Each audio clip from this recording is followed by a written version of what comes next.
Hi there, it's Lucia at Lushspaces, and today I wanted to give you a tip on multiplying your plants.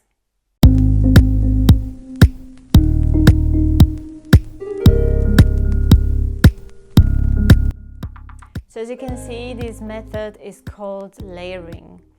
And layering is usually used for more of a shrubby plants that have lower branches by the soil, and the branch can be easily pegged to the ground. So as I said, it's usually used for shrubs, but it can also be used with bedding plants. For example, carnations or pinks are usually raised this way. And if you're wondering what's the difference between doing cuttings and doing layering of the plants, the layering usually provides fewer amount of the plants, but they tend to be bigger in size. And we have a hydrangea in our garden that has one branch almost touching the ground. So I'm going to show you how to do this very easily yourself. And I'm going to use this example.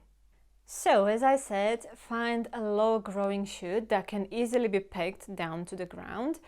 And what you need to do is to trim off any leaves, if there are any, just from the area that will be in contact with the soil. Try bending the stem down until it touches the ground, so you see how much big of a hole you need to do. And make the hole at least 10 centimeters deep, and it's important that it's sloping towards the parent plant, but with the other side vertical. Next we have to either twist or slit the stem slightly to injure it, to create a little wound. And then peg it into the hole with a piece of either bent wire or a peg, using the vertical back of the excavation to force the shoot with the leaves upright. And last, return the soil back and firm it well. And if you keep the ground moist, the roots should start forming within 12 to 18 months, so in about a year. You may be able to have a new plant from its parent. Yeah, and that's it. Isn't it amazing? In about a year time, we might have another hydrangea plant just easily made from its parent.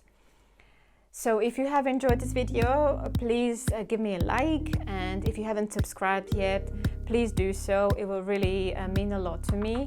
And if you do have any ideas for any videos or topics that you want me to do a video on, also don't forget and don't hesitate to let me know. Otherwise, I will see you in the next video. So see you soon.